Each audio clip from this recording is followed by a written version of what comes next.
Vocês querem fazer perguntas? O que vocês acham? Podemos fazer, porque assim, eu tô me sentindo muito em débito. Vocês foram animais, e são incríveis. Sério, vocês estão me esperando até as 10 pra gente assim. Sabe, isso foi muito especial. Eu tô realmente muito feliz. Sem boiolagem, ai, o coração, não sei o que. Não tem nada disso. Realmente foi muito legal. Então. Sem desculpa.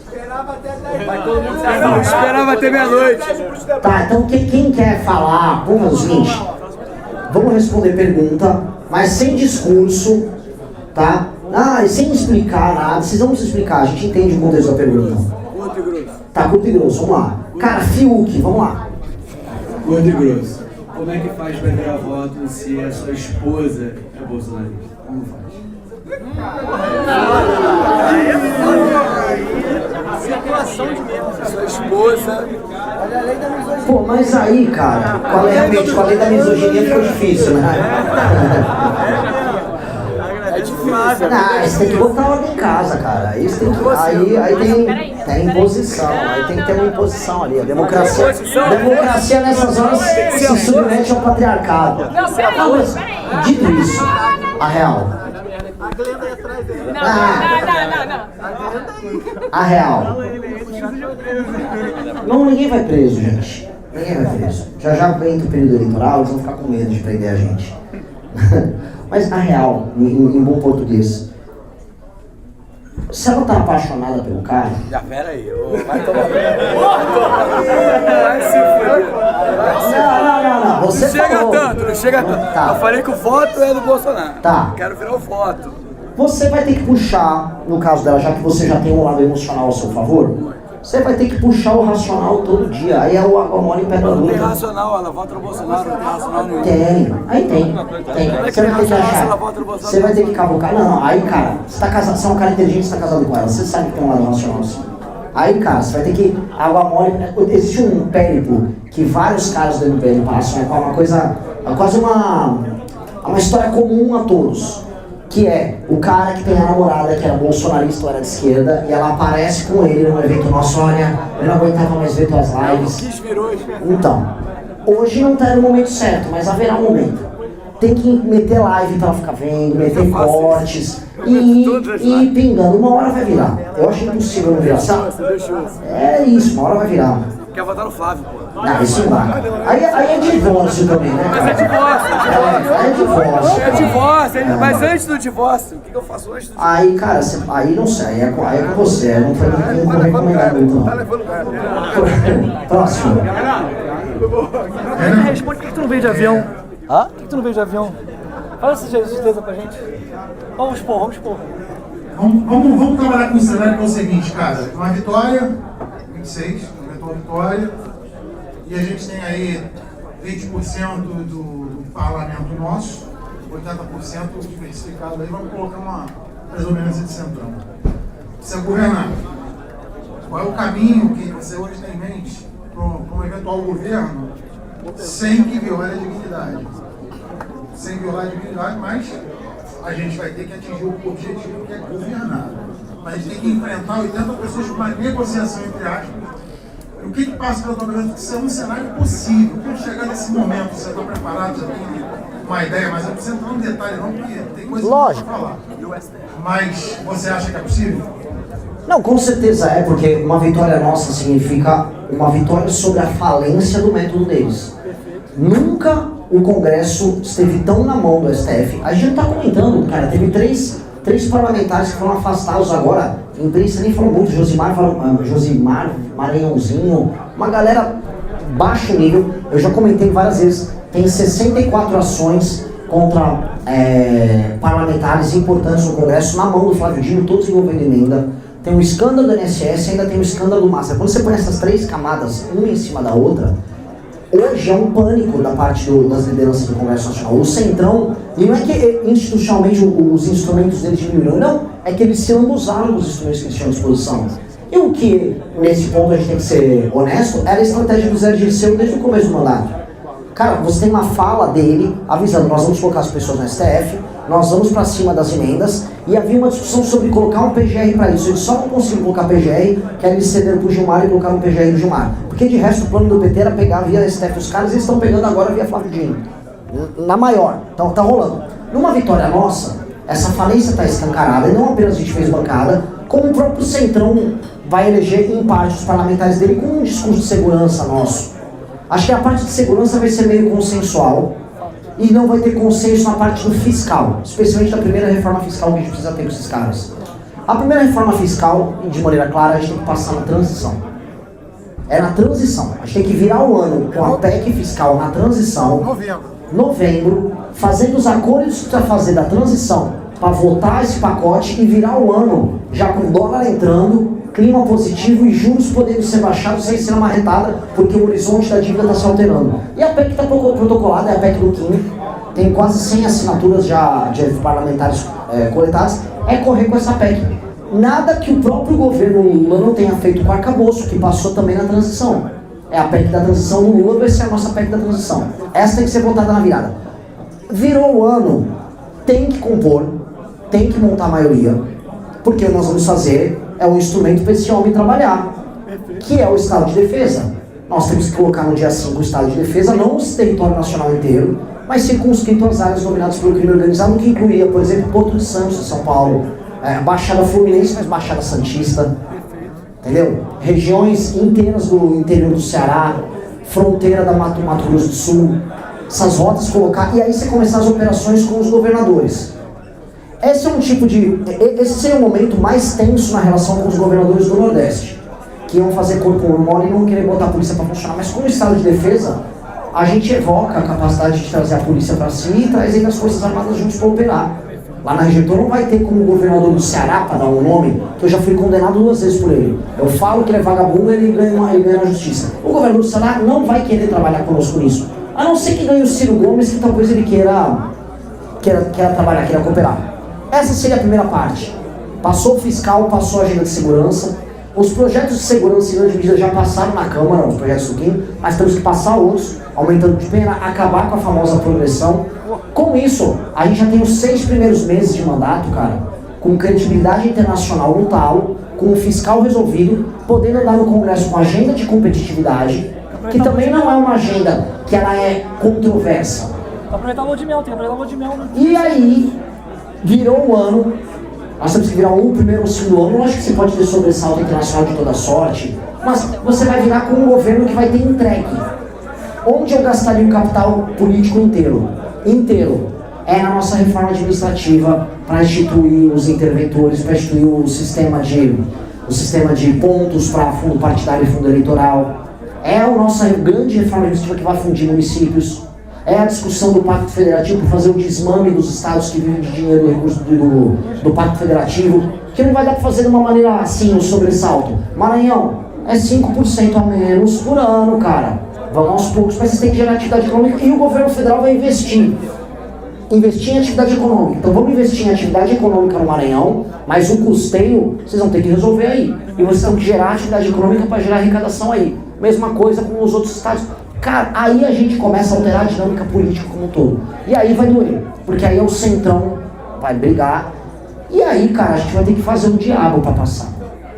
Gastar a credibilidade de ter matado bandidagem nossa para resolver a outra bandidagem, que é a bandidagem política. Só que aí eu acho que a gente sai, cara, depois de 4 anos, com o governo mais reformista da história do Brasil. Seria um governo que faria a grande reforma política, a grande reforma de segurança, a grande reforma fiscal e de competitividade. Cara, reeleição encaminhada, filho. Aí eu acho que o jogo fica bem encaminhado. Então acho que e o Centrão participar na parte boa conosco. O Centrão, o político do Centrão vai ter que andar com a gente, vai ter que andar com o Busnello aqui no Rio.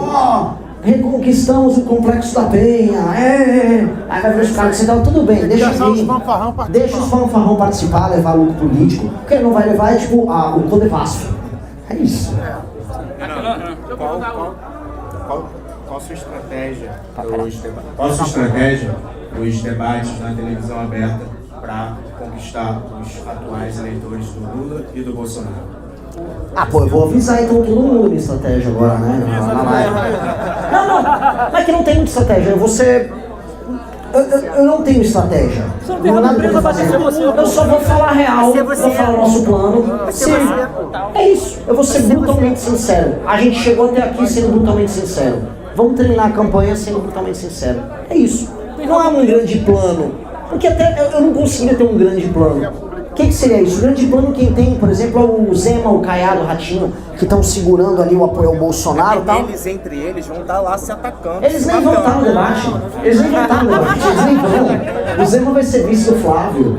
Então não tem muito plano. A gente vai falar o que a gente já está falando. Depois de eleito, como é que vai fazer para acabar com a corrupção do STF? Uma vez que o presidente indica 3, me parece. Mesma coisa que eu falei do balanço de poder com a Câmara dos Deputados do Senado. O STF também está no pior momento. Na verdade, assim, um cara como eu só será eleito porque há um entendimento que o STF, o Poder Executivo e o Poder Legislativo estão todos corrompidos. Então, se a população eleger um cara com o nosso discurso, isso significa que eles vão ter que ceder por discurso vencedor nas urnas, ou o país vai colapsar. Porque imagina o seguinte, a gente ganha a eleição com o discurso que a gente tem, aí assume o Xandão, não vai fazer nada aqui, ó, o Vorcaro tá solto. Cara, elegeram um maluco que quer matar o Vorcaro, sabe? Calma aí. Eles vão ter que ceder. Você não tem rabo preso, não tem que fazer. Eles vão ter que ceder. E nós temos que gerar os impasses. Os impasses serão gerados por nós. Nós temos que chegar. STF, vai acabar o voto monocrático, cara. Não dá. STF, não dá pra você. Porque não dá pra eles defenderem publicamente. Porque eles defenderam publicamente um enfrentamento com o Bolsonaro no sentido de defesa institucional da democracia. Então ficava fácil. Aí vinha o Reinaldo Azevedo, porque a democracia. Ali não dá, tipo, o ministro do STF, não dá pra você ter um escritório de um parente seu. Acho que é meio consensual, não dá pro cara ir pra Harvard defender que ele tem que ter um escritório. Ele não vai no New York Times defender isso. Não dá. É muita queimação. Cara, uma corte pra cuidar só dos processos ligados a deputados e senadores, específico com desembargadores sorteados dos estados. Pronto, mandato de 2 anos. Tira os processos do STF todos. É uma corte constitucional, eles sabem disso, então vamos fazer. Então é só a matéria constitucional. Ponto, vai diminuir. Cara, se eles não quiserem isso, eles querem briga. Eu não quero briga, só que se a gente for eleito com o discurso disso, nós vamos gerar impasse. Agora, quem vai estar, e esse é o meu ponto, quem vai estar numa posição de ceder numa briga com impasse? Eu não tenho um filho chamado Flávio Bolsonaro. Eu não vou ceder em nada, cara. Então, ou a gente perde monumentalmente, ou a gente vence. Boa noite, Renan.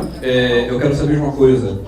Julgando que o povo carioca e fluminense é bem imediatista, junto da geração Z, eu quero saber, você, presidente de 2007, passando tudo que pode na Câmara, seus projetos, em quanto tempo essa população carioca e do Brasil vai ver diferença na vida dela, essa questão do crime? Seja no dia 1, vendo viaturas passando, coisas sendo construídas, desde o último dia, onde a pessoa não vai precisar sair de casa com um celular extra para lá pro bandido.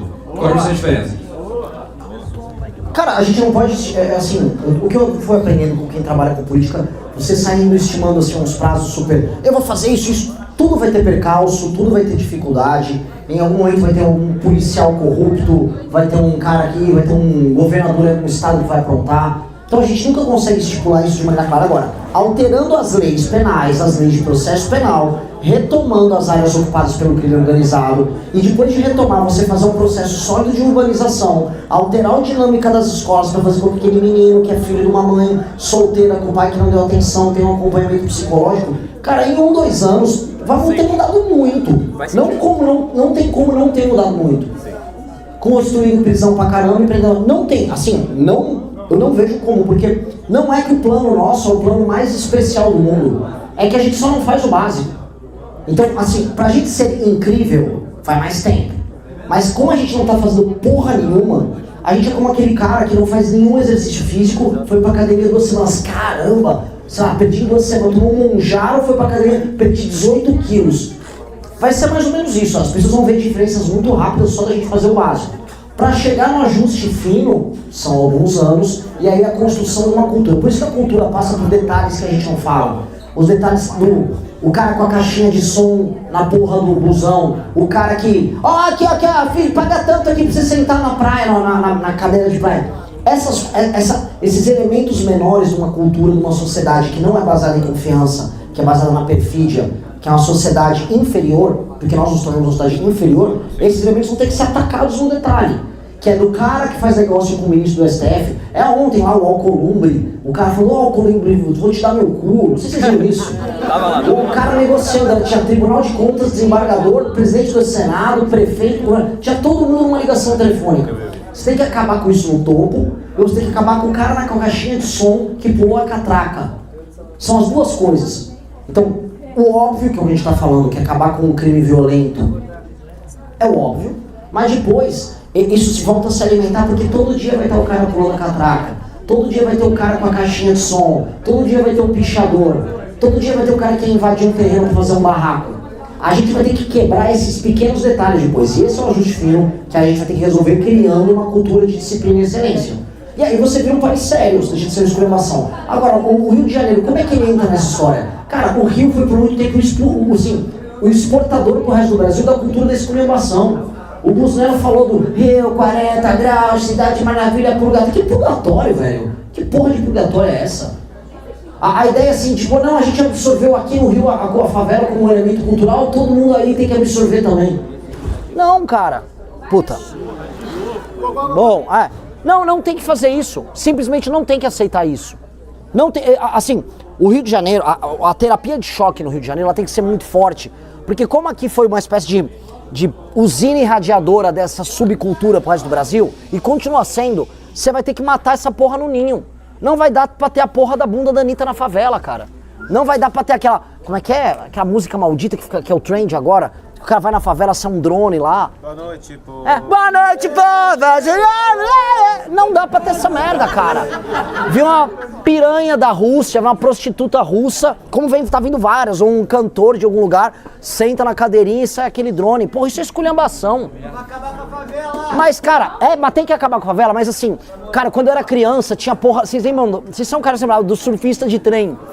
Não, o surfista de trem, que surfista de... É sempre uma merda que vem.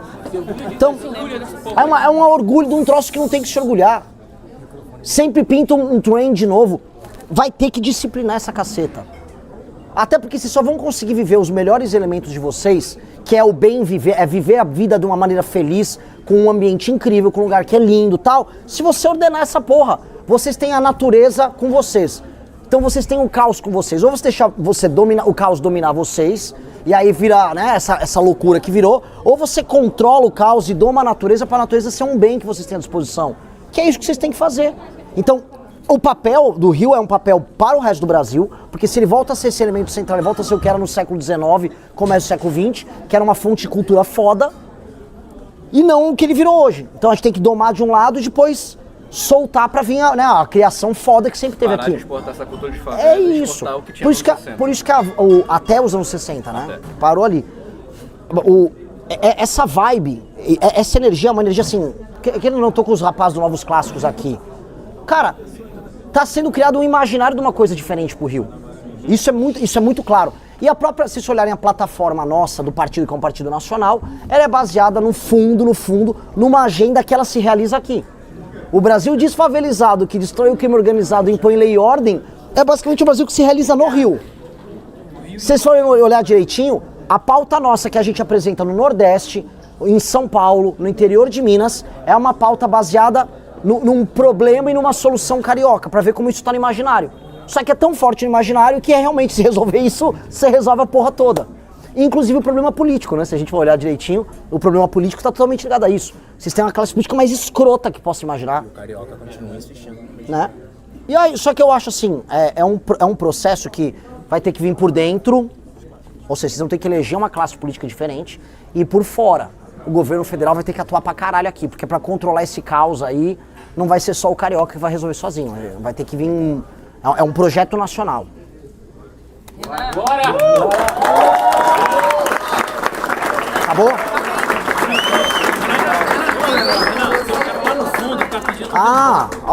Aqui ó, o clássico aqui de vocês.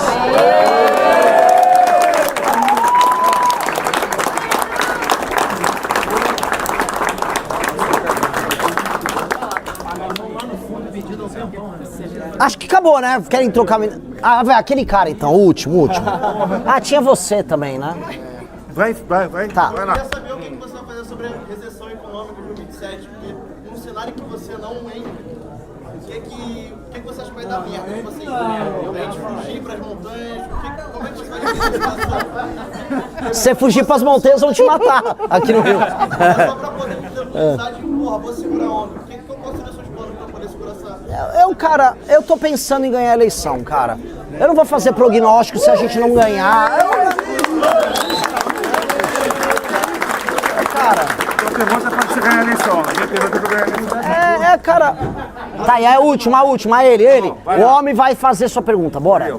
Seguinte, a gente 50 a mais, só fizemos porcaria no Brasil até agora. Eu acho que a gente tem que ter uma renovação política, ok? Dito isso, como é que a gente faz para conquistar o coração dos 50 a mais pra gente ganhar a eleição?